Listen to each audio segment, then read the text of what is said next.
Nager, pour la forme, beaucoup y pensent, surtout quand on cherche quelque chose de doux pour les articulations. Mais au-delà de la silhouette, qu'est-ce que ça change vraiment pour nos artères, surtout chez les jeunes adultes en surpoids? Oui, c'est une vraie question. Et puis, est-ce qu'il vaut mieux sprinter dans l'eau ou nager plus tranquillement? Ben, justement, une étude scientifique récente s'est penchée là-dessus. Elle apporte des réponses assez fines. Elle compare deux méthodes. D'un côté, l'entraînement fractionné intense, des sortes de sprints dans l'eau, on appelle ça la AIT. AHIT, d'accord. Et de l'autre, l'entraînement continu mais intensité modérée, la nage plus classique quoi. La MICT. Bon, alors on va regarder ça de plus près. Cette étude, elle est parue où? Elle a été publiée dans le Journal of Sports Science and Medicine, tout récemment, en septembre 2025. D'accord.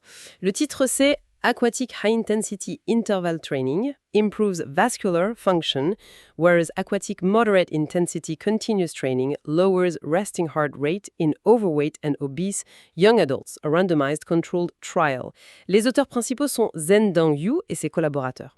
Alors, qu'est-ce qu'ils ont trouvé? Est-ce qu'il y a des bénéfices communs aux deux méthodes? Oui, absolument.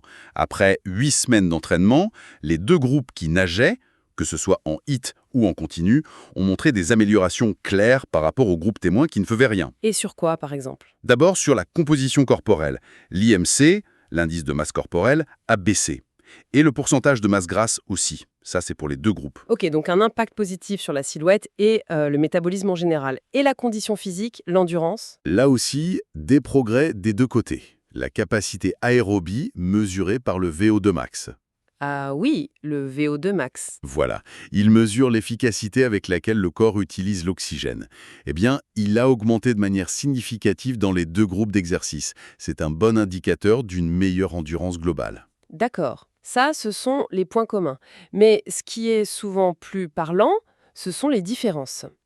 Si on prend l'entraînement intense, l'AHIIT, qu'est-ce qu'il a de particulier? Alors là, il y a plusieurs choses intéressantes. D'abord, c'est le seul groupe, celui de la HIIT, qui a montré un gain significatif de masse musculaire squelettique. Ah, gain de muscle.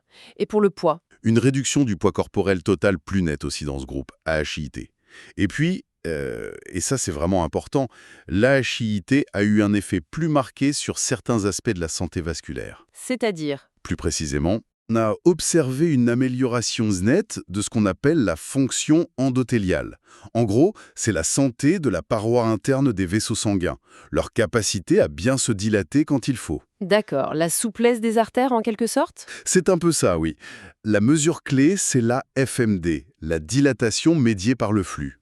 Et elle a augmenté de façon significative avec l'AHIIT, ce qui suggère des vaisseaux plus sains, plus réactifs. C'est un marqueur important pour prévenir les problèmes cardiovasculaires. Très clair. Et il y avait autre chose pour l'AHIIT sur le plan vasculaire? Oui, ils ont aussi mesuré le tonus vasculaire dans les jambes, avec l'indice de pression systolique cheville-bras, l'IPS. L'IPS, oui. Eh bien, cet indice a diminué chez ceux qui faisaient la HIIT. Une baisse ici, ça suggère une meilleure circulation sanguine dans les jambes, peut-être des artères moins rigides dans les membres inférieurs. C'est intéressant. Et il y a un détail qui m'a frappé dans l'étude, c'est le temps passé à nager réellement. Ah oui. C'était seulement 6 minutes de nage vraiment intense par séance, c'est ça? Ah, Comparé aux 30 minutes de nage continue pour la MICT. C'est énorme comme différence. tout à fait. L'efficacité en termes de temps est un avantage majeur de la IHIT, c'est indéniable. Mais attention, Oui. l'entraînement continu, modéré, la MICT, a aussi son point fort bien à lui. Il est le seul des deux à avoir entraîné une baisse significative de la fréquence cardiaque au repos. Ah, voilà qui est intéressant. Donc un impact spécifique sur le cœur au repos pour l'entraînement plus doux, plus long. Est-ce que l'étude a montré des liens entre toutes ces améliorations, des corrélations? Oui, oui. Il y a un lien positif très clair entre l'amélioration du VO2 max, donc de la capacité aérobie, et celle de la FMD, la fonction endothéliale. Et ça, c'était vrai pour tous ceux qui ont fait de l'exercice. En gros, mieux on utilise l'oxygène, mieux les vaisseaux fonctionnent. C'est l'idée, oui. Et il y a une autre corrélation, spécifique au groupe HIIT, cette fois, un lien entre la variation de poids et l'amélioration de la FMD, surtout chez ceux qui ont pris du muscle. Ce qui laisse penser que ce gain musculaire pourra avoir un rôle direct dans l'amélioration vasculaire? C'est une des hypothèses soulevées, oui.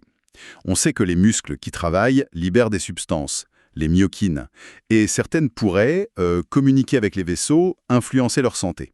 C'est une piste de recherche très active. Fascinant. Par contre, il faut noter qu'un autre marqueur, la rigidité artérielle globale, mesurée par la vitesse de l'onde de Poole, la PWV, elle n'a pas vraiment changé. Ah!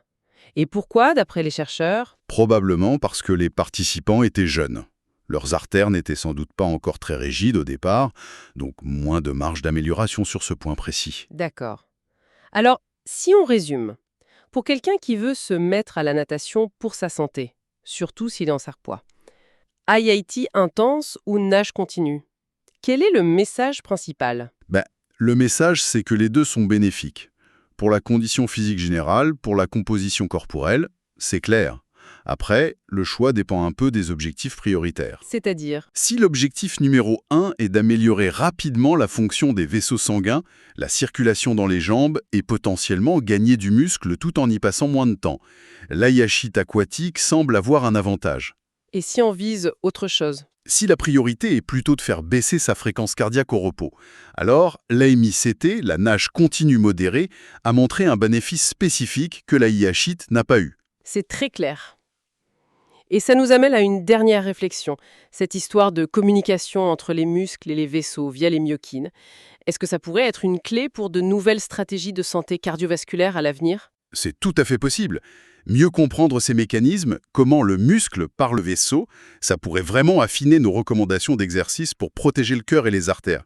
C'est une piste très prometteuse. Pour celles et ceux qui voudraient creuser la méthodologie, les chiffres précis, tous les détails, on ne peut que recommander la lecture de l'article original, donc Zhen Guidong, Yu et son équipe, dans le Journal of Sport Science and Medicine.